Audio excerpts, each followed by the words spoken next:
For 6 long events, Frederick Osbo and James Dean have been battling it out for the 2017 championship.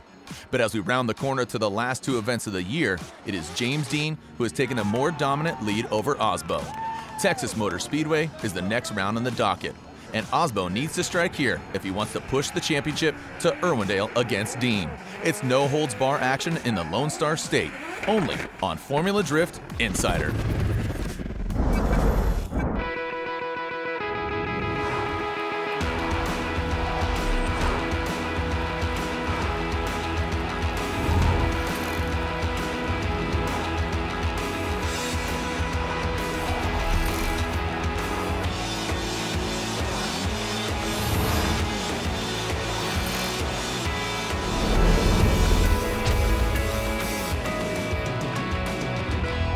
Before the showdown in Texas, it was the throwdown, aka the battle in Seattle, Monroe, Washington, where our driver who leads the charge wins again. Last event was one of the highlight events for me this year. I would say still Long Beach is my favorite event, but going into Seattle, it looked like it was going to be the most difficult so far. When I first went there and I saw the bank, I was kind of like blown away with how big it actually was in real life. And after some practice runs, we got the car set up nice and started to feel really comfortable in the lead position. And we managed to qualify first, so that was a perfect start to the weekend and something we weren't expecting when we first saw the track. I honestly have just put that event out of my mind. It was not a great event for us. I ran die in top 16. Felt like I had a pretty good run. It was not my best run, but I had some pretty big mistakes behind me. But we ended up going one more time and had a little car issue. We were down probably about 200 horsepower, down to about maybe 700-ish. So we were struggling quite a bit, trying to find the edge of grip with the power we could, and his car was a little faster than ours, so it just didn't work out. You know, one of the most validating things this year has been my battle with Chelsea in Seattle, which was an absolutely epic battle. Personally, I felt it could have and should have went one more time, but Chelsea took the win. And for that to happen, given all the challenges and the rocket ship learning curve that he's been on this year, I'm extremely proud. Seattle wasn't as good as we expect, so there was some issues with our car and we couldn't fix it on the time, and at the time of the top 16 those issues still were there, and so I knocked it out myself and got in a very bad position. So basically those 2 guys, Frederick and Dean, just pull away, so nothing I can do about it. Seattle's always been a venue where I do really well, and I actually won the year before, so going into the Final Four, I was like, hey, you know, here it is again. I got it. I'm in the groove. And just went out fighting hard with Osbo, and I over-rotated on the last turn. The run was really good, and just took myself out. You know, it's a mistake that had very high consequences when you're in the Final Four. You can't do that kind of stuff. So I was upset about that, but then I was very happy to be on the podium. This season, it's been a battle, and I was happy to just be on the box. Seattle was a ton of fun. Came in there sitting well in the standings, but we definitely wanted to get closer to James. He had been running away with it a little bit, and there we were in the finals battling James Dean, and it ended up going one more time. And the one more time, he had that little bit of edge on us, took the win. But still an amazing result, 2nd place, and we're doing pretty well overall and very excited for the last 2 rounds of the championship. So going into the finals against Frederick Osbo, I was feeling really pumped up because we had some really tough battles coming up to that, and that gave me a lot of confidence. It all kind of happened really subconsciously for me when I'm looking back at it now. I just tried to do the best lead runs I could. Was probably the highest lead runs I had on the bank. It was pretty sketchy, but he was right there with me the whole way through, so I knew when it was my turn to chase, I had to give it everything, and we both went all out in the first run. Judges couldn't make a decision, and pretty much replayed it on the second run, and it was so tight in places. We were pretty much touching each other, and it was crazy. We were both pumped up, and the judges said they had a winner. I honestly didn't know who it was. We were pulling up to in front of the grandstand, but one judge went with Frederick, and the other two went with me, and it was crazy. Really special event for me, and that win obviously meant a lot to the whole team and all my family and friends watching back home. So it was the perfect event for me. Formula Drift Insider on CBS Sports Network is sponsored by Black Magic. Own your shine. By Blackview Dash Cameras. And by Hankook Tire, driving emotion. As they say, everything's bigger in Texas. And for two drivers leading the championship, that means the points chase has widened. Who's going to come out on top here at Texas Motor Speedway? Sometimes I get so caught up in just trying to win battles, and that's all I can think of. And now, here we are.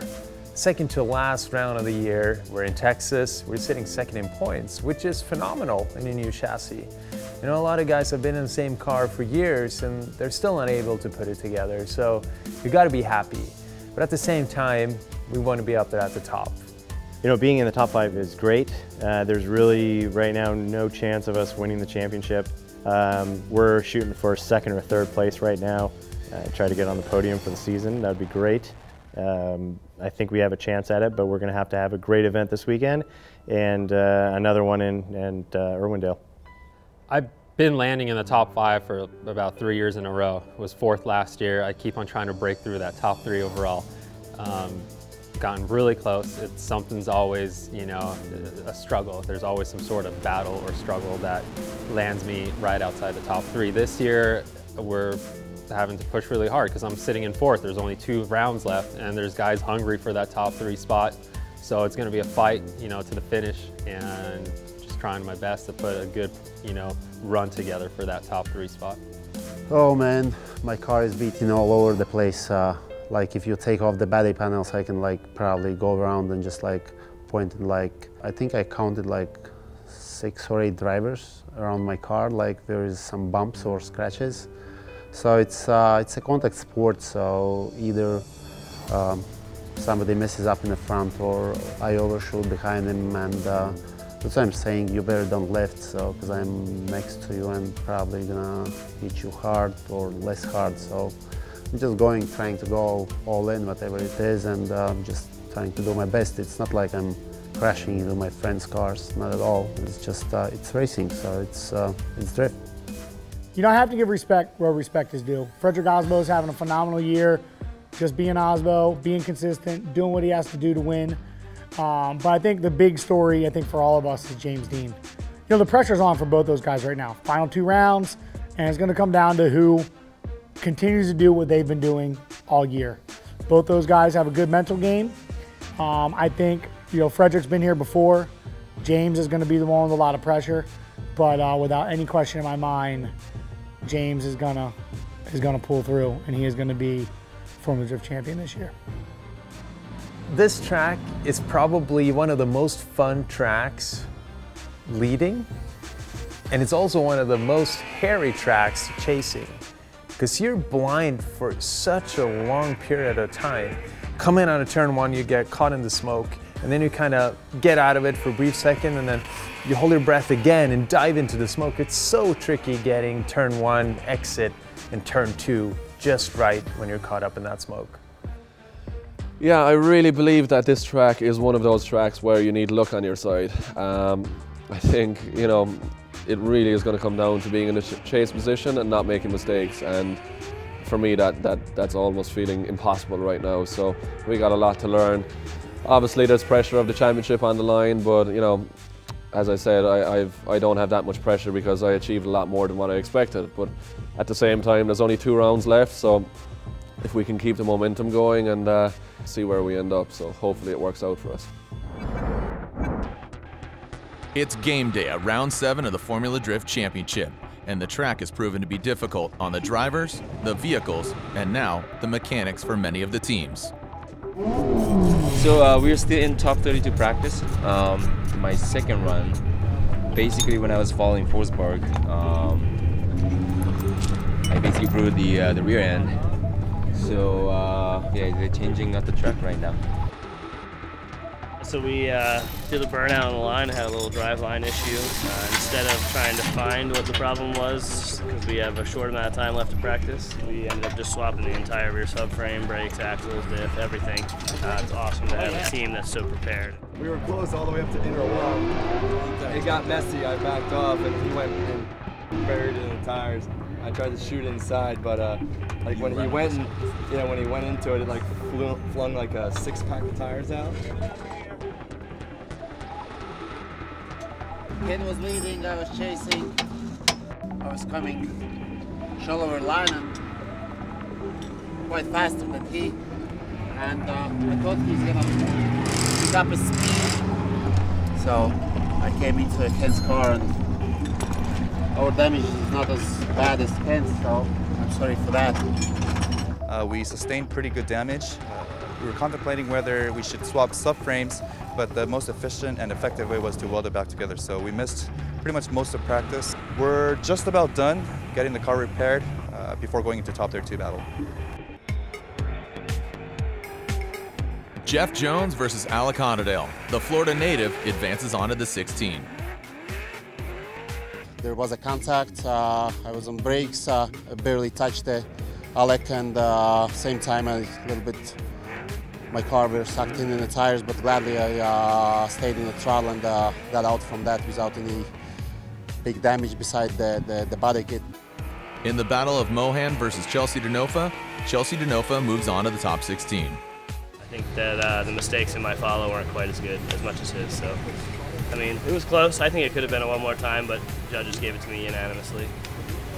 In the battle of Justin Pollock versus Nate Hamilton, Little Tex gets knocked out by JTP. Farouk ended up having some mechanical issues with his car, so he had to shut down on my chase lap. But I feel like we set a really good lead lap, really qualifying style, hitting all the clipping points and just trying to lay down a nice run that the judges want to see. Hey. Thank you, buddy. Thank you. And made it out alive after a crazy chase run against Juha's wild accident at Outer Zone 3, and saw the underside of Juha's car as soon as he hit the Outer Zone 3. So it was a pretty close call, but we managed to make it out alive. In the battle of Vaughn Gittin Jr. versus Pat Gooden, Vaughn Gittin Jr. takes out the Florida driver that is Pat Gooden. Next up, it was Michael Essa versus Cameron Moore. Essa back to championship form. You know, had a killer lead run, huge gap, hit all the zones, so moving on to top 16, and we'll see how the rest of this event goes. Robbie Bushido Blade Nishida gets taken out by the 3-time and defending champion, Chris the Force Forsberg. Yeah, baby. Yeah, car's doing good, man. Yeah, we're good, dude. It actually was a good strategy to just be calm and put a good lap, and it actually worked out. And we move on to top 16. We're going to go against Odi Bakshi, so yeah, ready to go. It's an all-Formula Drift rookie battle of Polish driver Peter Vincek versus Dan Burkett. Peter gets the win. And finally, Dai Yoshihara versus Dean Carnage Carney. Dai Yoshihara advances on. The top 4 qualifying drivers will see battle next in the top 16. James Dean, Frederick Osbo, Matt Kaufman, and Odi Bakshis. That's the next stop on this Formula Drift Insider train. Formula Drift Insider on CBS Sports Network is sponsored by Nexen Tire, driving tomorrow. By Gum Out. By Air Force, aim high. And by Universal Technical Institute, chosen by industry, ready to work. It's an old-fashioned showdown, but the rising stars are the top 16 drivers of the Formula Drift Championship. The sun is setting, and it's better than ideal. I didn't know until I finished the run that he wasn't behind me, so his car actually broke on the first corner, which was very unfortunate, but they couldn't get it repaired in time. I think they broke a differential, so very unfortunate for him and the team. But for us, we're moving on to top 8. Currently 3rd in the championship, Christoph Blush from Latvia gets taken out by Chelsea Denofa. On my lead run, just after initiation, Chelsea hit me on the right side, but put me on the wrong line, inner clip 1, out of zone 2, made it to the touch and go, and then again it was not so good due to some of my mistakes in the lead run. They gave it win to the Chelsea. Hell yeah, son. Championship contender Frederick Osbo takes out Justin Pollock. We had a good lead, he had a better lead, and I struggled following him, so it went one more time. And then one more time, I just went for it in lead, and it turned out to be a much better lead than we had the first time. The chase was so-so, but it was enough for us to move into top 8. There it is, unanimously, Frederick Osbo. Yeah, it's always a hard-fought battle with Ryan, and you know, the judges always can't seem to find a proper decision on the first battle, but I honestly thought I had it on the first run out, and you know, it just went one more time, so we just did it again and got the win, so it's just a party out here. The exact same area of the track that I've been struggling with the entire weekend is pretty much what got me.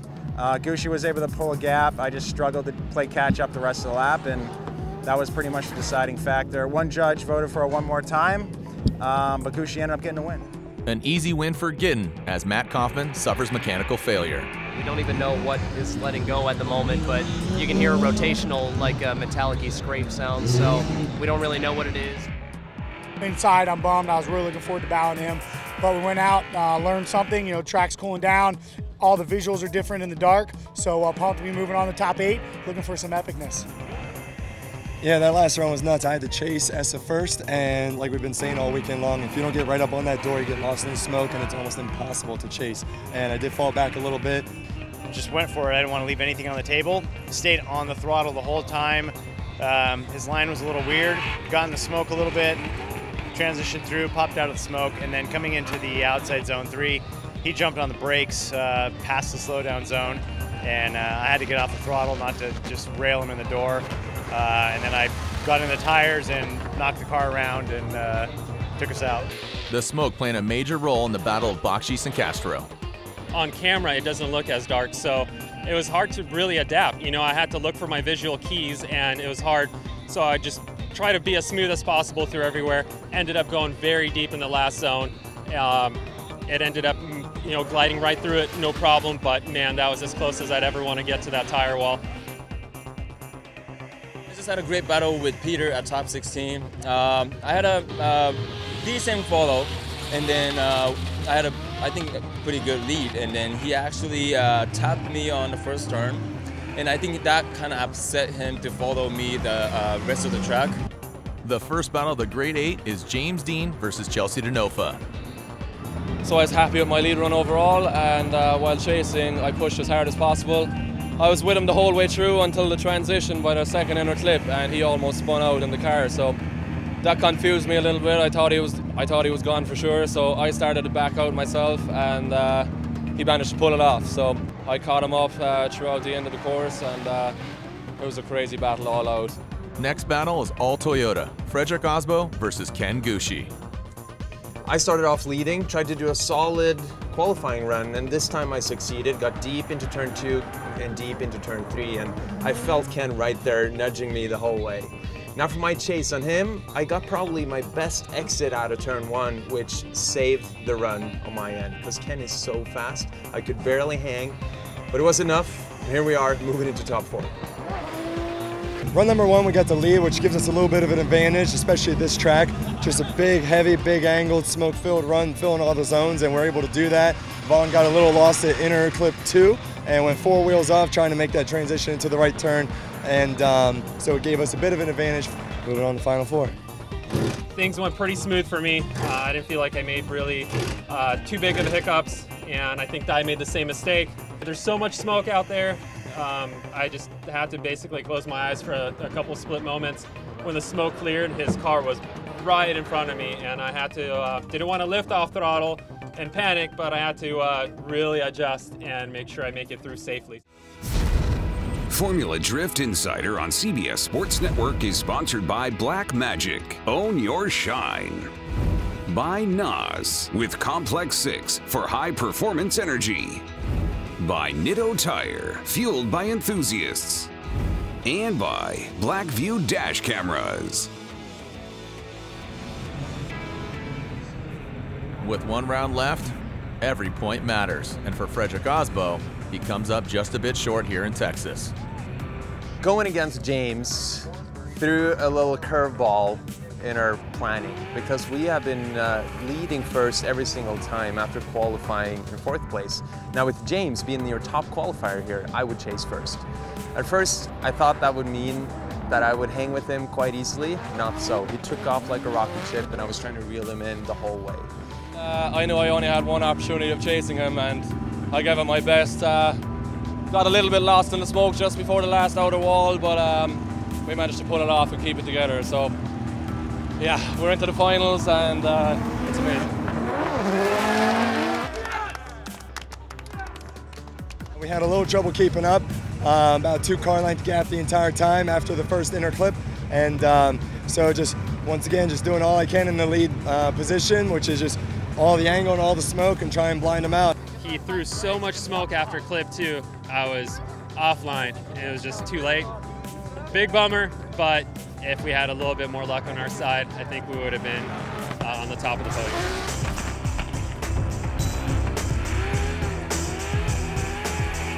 Our last 2 runs with James, they weren't my best runs for sure. I tried to get a good dig on him, trying to stay with him through the first part of the course, and his car is quick. It got away from me down the straight, similar to Odie on that chase run. However, in my lead position, I wasn't able to, just get the big angle and the big smoke like I did on previous runs, and he was able to keep up, and that was enough to seal the deal and give him the win. Yeah, so really looking forward to going into Arnhem-Wendell last round of the championship. We're sitting in a really good position, but it's been an incredible year for me, and whatever happens, happens. I'm excited because there's a lot of Irish people coming from Ireland to support, and I'm really excited to go back there with an improved car and have some fun. The last standing cowboy is an Irish one. James Dean wins here in Texas. With only 1 stop left to go, we'll find out who our 2017 champion will be at the infamous House of Drift.